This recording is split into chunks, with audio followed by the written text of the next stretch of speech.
音酒。それなんで青木さんは英語がお得意？ですね、僕もともと23の時には1年間オーストラリアに住んでたことがあって、そこで結構ね本当に1年間ゴリゴリ英語を使って生活してたので、い。ああ、そうなんですね。それで身につきましたね。ああ、それがあって、うん、そっかそっか。じゃあ本当にその生の英語に触れてた経験があって、そっかそっか。それは結構強いですね。うん、行く前のトイックスコアで多分300とか400なんですよ。で帰国して1ヶ月後ぐらいに受けたトイックではい。805でしたね、スコアねプラス500しましたね。多分ね、そのすごいですね。行く前は測ってないですけど、うんうん。まあまあ多分そんなもんだろうみたいな。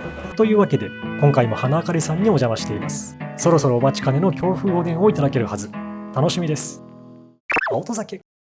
やっぱ向こう行くと変わりますか？まあ当たり前か。生活してるわけですもん。まあ過ごし方によりますけどね、よく言うのは留学しても伸びない人っていう、まあ、海外行っても結局日本人同士で語って日本語しか喋れないみたいな。なんかそれ言いますね。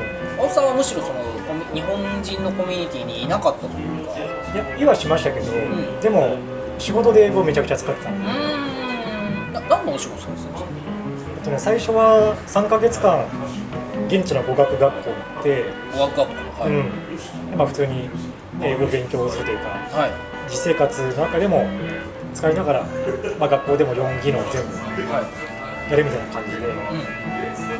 でその後はね、向こうの安宿、安宿。バックパッカー向けの、ね、安宿にはい住み込みで働きながら、例えばバーだとか、まあ、普通のレストランとか、はい。そういうところで働きながら英語を使うんですよね。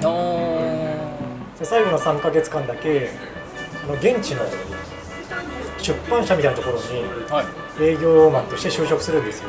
でそこはね、日本人の、社長がいて、現地の留学生とか住人、日本人の住人向けにはい。日本語で現地の情報を紹介するみたいなフリーペーパー作ってる会社があって、でもともとそこに友達が営業として働いてたんですけど、はい、その子が帰国するで枠が1個空くので、はい。代わり探してるところに、僕がやってみたいって言って、でそれで入ったんですね。で3ヶ月間だけでしたけど、そこにその就職して、もう1日なんだろう10時間ぐらい、まあ営業マンですから、まず電話1日100件ぐらいアポ電して、やっぱそのオーストラリアとかでも、営業電話で営業するんですね。まあ当時はね、それこそ本当に飛び込みもありますけど、まあ、基本的には電話で営業して、すごいな。で雑誌なので収入源は広告なんですよ、はい、雑誌に載っける広告で、向こうでやってる日本人向けの例えば飲食店とかもありますけど、まあ、それだけじゃなかなかね収入が増えないので、本当にもう現地の企業とか語学学校とか、まあ、飲食店とかアパレル系とか、日本人が使いそうなところのお店に営業をかけて広告取っていくんですよね。基本は電話営業で、興味持ってもらえたらメール送って、でそこでも感触を受ければアポ取って、直接対面して営業するみたいな。まあ当然ながら全部全部もちろんすごいですね。もうだって営業って絶対僕向けない部類なんですけど日本語ですら難しいじゃないですか。いやダメですよ。どんな感じで行くんですか営業。英語の営業ってちょっと気になる。いやでもね、どんな入りからとかあるの？僕もともとオーストラリア行く前は、携帯の販売員やってたんですよ。でこの機種がいいですよとか、で契約取って本体とかね、料金プランとか売っていくみたいな。すごいな。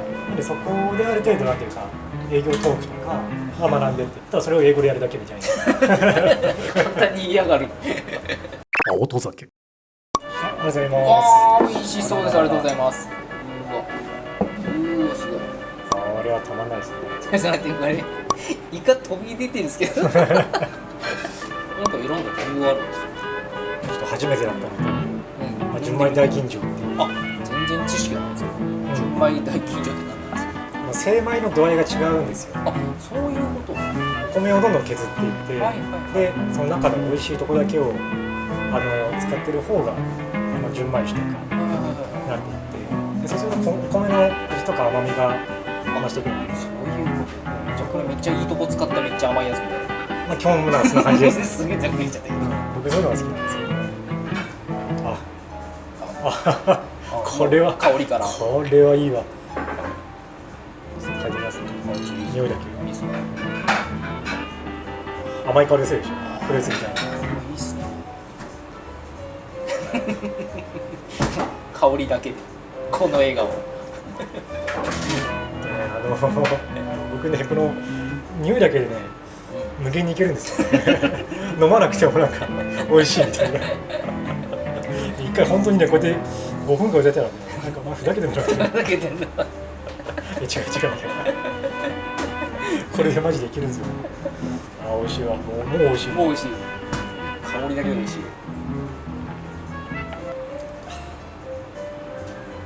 どうですか。いや仕事頑張ってよかったしみじみ。いやこれ美味しいよ。ちょっと飲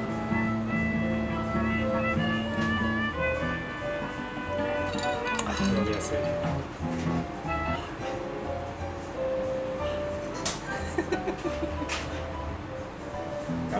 おでん食べるとちょっとおでん食べましょう。ね、それをつみれもね、そのおでんの中ではね、子供の時だったら嬉しくない種でしたけど、つみれねもう今はね、最高ですよね。あ、うまいわ。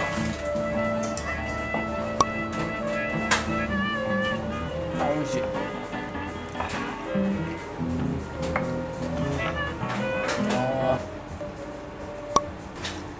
まいなぁ。で今これソーセージ入ってるでしょ。どっち入ってますね。ソーセージの油とかは旨味がちょっとつみれにもかかって、い。ちょっと出汁的な。そう。なんかポトフみたいな発想で。そうわかる。ね。あ、音酒。日本と海外で営業の仕方ちょっとこれ違うなというか特徴あるみたいなのあるんですよ。でもね、そんなに変わんないですね。あ、やっぱ変わんないんですよ。人の心をつかむのは一緒なんうんですです。なんか文化が違う何かが、これ言うと強いみたいなのあったりするのでもあんま変わんないですよ。あ、変わんない。一個だけカルチャー直的なので言ったら、日本で例えば電話切るときにね、それでは失礼しますって言って、かけた側がちょっと待つじゃないですか。先方が切るまで。こっちから切ると失礼なので、そうですね。待つ。切って、そう。で仮に向こうが全然切らなくて待つときっていうのは、こっち側の通話切るボタン、そっと押してガチャって音をさせないみたいなのが基本なんですけど、一個だけカルチャーショックなのは、向こうはかけた側がガチャ切りです。そうなんだ。それはなんかかけた方がなのか、別にもう互いに気にしてない。互いに気にしないです。そうなんです。やっぱそこの別に礼儀はないんだ。あんまないですね。ないんだ。それが最初面白くて。いきなり切りやがってみたいにならないです。ないです。こっちがかけてて、それは僕らの会社はしなかったですけど、他の会社とか見てると営業電話かけた側が「OK、Thank you、バイバイ、ガチャ」みたいな。しかも切る時もバイバイなんですよ。Thank you、グッバイとかじゃなくて「OK、バイバイ、ガチャ」みたいな。そのなんか雑さが面白くてこんなんでいいのみたいな。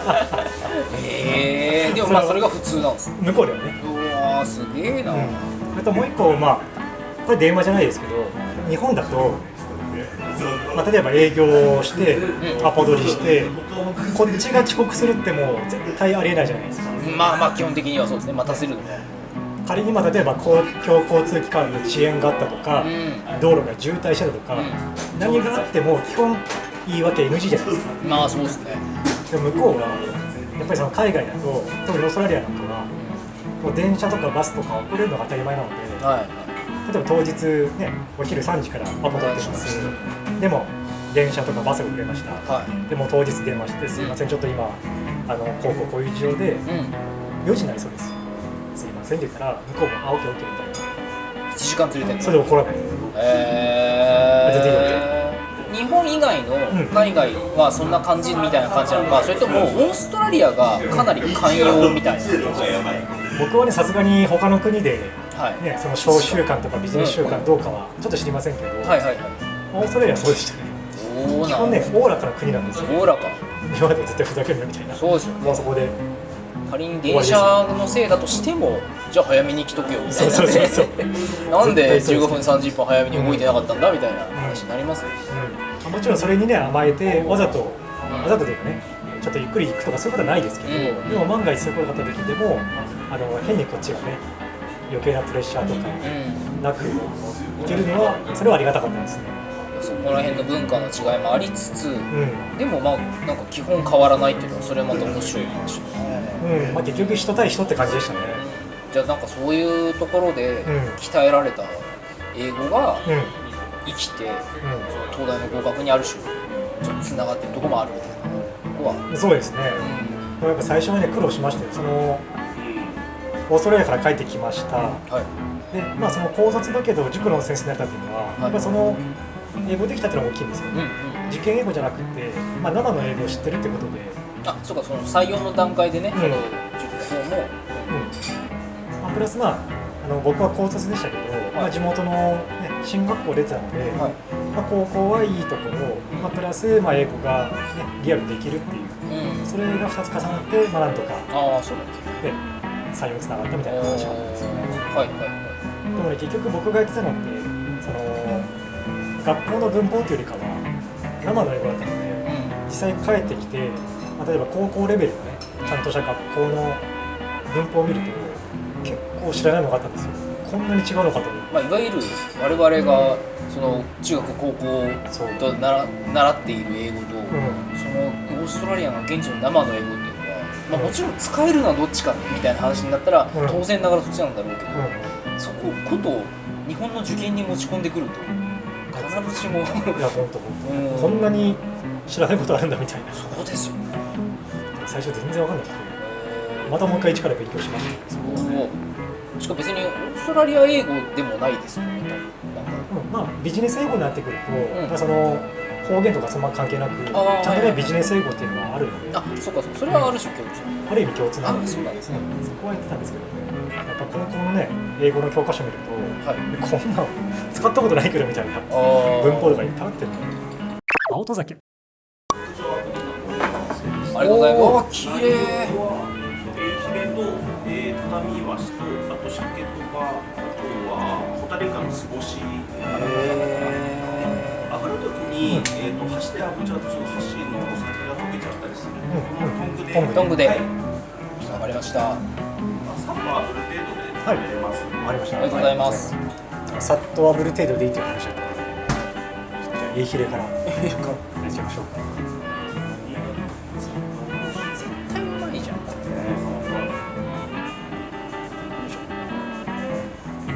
これ聞こえるかな、音がねパチパチ今言ってるんで、音がもういいですね。これはいい焼き具合。いいです。じゃあいただいちゃいます。どうぞ。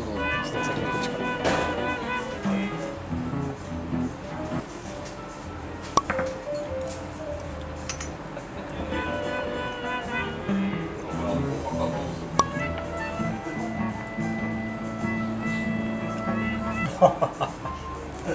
思わず笑いが。これはうまいわ。次は酒とば行きましょうか。酒とばいいな。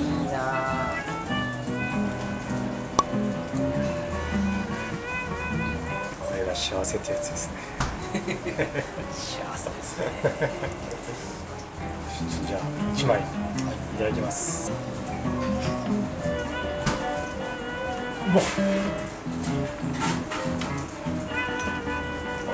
香ばしい。酒とば香ばしいですか？めちゃくちゃ香ばしい。そうなの？ちょっと食べてみて。これ食べ物をね、食べ物に例えると、まあ良くないというか芸がないけど、ベーコンぐらい香ばしさと味の濃さが。酒とばが。本当だ。ベーコン感ありますね。なんかお肉みたいな。ね、魚とは思えないぐらい味の濃さ。網の上で踊っています。いいっすね。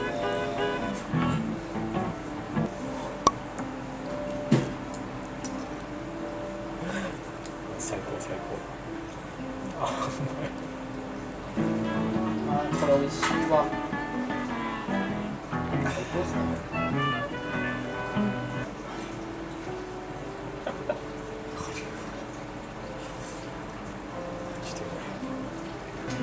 これね、チャンプですね。ですね。まあ、変わんないですね。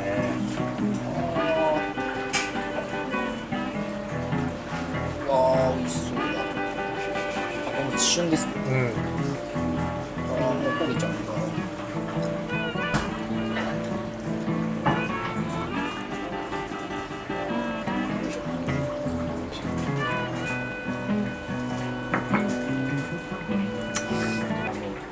もう僕はダメですよ。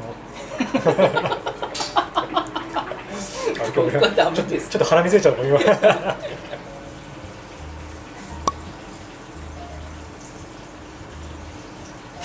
青さんなんか喋ってもう言葉すら天狗なんです。実はまだね、おでんね、つむりしか食ってなかったっていう次行きましょうよ。年取ったらはい記憶力が落ちるとかはいはいはい、言うじゃないですか。まあ言いますね。まあ、あれ半分当たってて、半分違うなと思ってて、あ、そうなんですか。うん、これよくね、その脳科学とかの本読むと分かるんですけど、言葉悪い